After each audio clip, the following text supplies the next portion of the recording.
Sampurasun rerencangan sadaya tepang deui sareng sim kuring pun Indri Destiani dina pangajaran basa Sunda kanggo kelas 5 SD. Dina danget ayeuna urang sadaya baris ngabuar ngeunaan kaulinan barudak. Tah ieu materi teh lebet kana pangajaran hiji di kelas 5. Kaulinan barudak teh nyaeta kaulinan zaman baheula nu ayeuna mah geus jarang dilakukeun deui. Kaulinan nu geus kaelehkeun ku kaulinan zaman ayeuna. Samemeh aya game online saperti Mobile Legends, Free Fire, PS, jeung game online sejenna, barudak zaman baheula mah sok ulin jeung babaturanna di buruan. Ieu kaulinan teh biasana sok dilakukeun sanggeus euwih sakola, santos ngerjakeun PR atanapi tugas, malah mah aya oge nu sok dipaenkeun nalika istirahat sakola. Tah wangun kaulinanna teh aya nu sorangan-sorangan, aya nu papasangan, aya oge nu dipaenkeun sacara babarengan. Tah kaulinan barudak teh seueur pisannya manfaatna, nyaeta pikeun hiburan, ngarakeutkeun tali duluran, nambahan pangaweruh, nambahan kaparigelan, oge ngandung unsur olahraga. Sabab kaulinan barudak teh aya nu bari lulumpatan, aya nu bari luncatan jeung rea-rea deui. Ayeuna mah aya contoh kaulinan barudak. Aya hayaman. Tah hayaman ieu teh biasana dilakukeun ku lobaan. Dipaenkeunna bisa ku awewe, bisa ku lalaki. Cara mainna teh nyaeta aya nu jadi hayam jeung aya nu jadi careuh.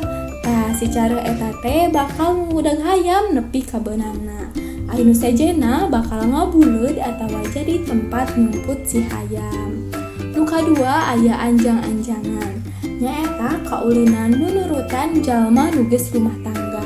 Biasana aya nu jadi ibuna, nu jadi anakna, tatanggana, tukang warung jeung rea-rea deui. Biasana dilakukeun ku barudak awewe, tapi barudak laki ge sok aya nya ngariringan. Tah aya oge main karet. Nyaeta kaulinan ngaluncatan tali anu dicekelan ku duaan. Biasana teh dipaenkeun leuwih ti 3 urang. Talina biasana dijieun tina karet gelang. Tah ayeuna mah aya contoh kakawihan barudak. Baheula mah kaulinan barudak teh sok aya laguna. Bari ulin teh sok bari dihaeuangkeun. Tah contoh kaulinanna nyaeta oray-orayan. Kakawihana jiga kieu. Oray-orayan luar leor mapai sawah, entong ka sawah parena keur sedeng bekah. Oray-orayan luar leor mapai kebon, entong ka kebon, di kebon loba nu ngangon. Mending ka leuwih, di leuwih loba nu mandi. Saha anu mandi na panderi. Tah ayeuna mah aya pancen kanggo hidep. Mangga diserat dina buku tugas, teras kerjakeun nya mung aya 5 soal. Lajeng wae kana materi anu kadua nyaeta medar ngeunaan kalimah aktif. Kalimah aktif nyaeta kalimah anu jejerna ngalakukeun pagawean atanapi aksi. Kalimah aktif oge biasa disebutna kalimah migawe. Contoh kalimahna sapertos ieu nya, kuring keur ngerjakeun tugas. Tah nu kaasup kana jejer teh nyaeta kuring.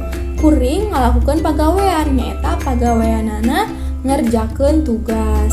Contoh kalimah nu kaduana nyaeta inten diajar nembang. Nu kaasup kana jejerna teh nyaeta inten. Inten ngalakukeun pagawean. Pagaweanna teh nyaeta diajar nembang. Tah, inten kaasup jejer, diajar kaasup carita, nembang teh kaasup kana udagan. Upami dina basa Indonesia mah disebutna jejer teh subjek, caritaan teh predikat, pami udagan teh objek. Tapi dina basa Sunda mah jejer, caritaan sareng udagannya. Ayeuna mah aya deui pancen kanggo hidep. nyaeta nyieun kalimah aktif tilu sareng robah kalimah di dieunya sapeda dibeli ku kuring sareng buku kuring dibawa ku Dudi dirobah janten kalimah aktif. Nah, sagitu wae anu tiasa dipedar. Hatur nuhun karena rancangan sadaya anu tos merhatikeun ti awal dugi ka akhir. Hapunten bilih aya kalepatan. Sim kuring pun Indri Destiani seja amit mungkur amit mundur. Mugia urang tiasa tepang deui dina pangajaran salajengna. Wabillahi taufik walhidayah. Wassalamualaikum warahmatullahi wabarakatuh.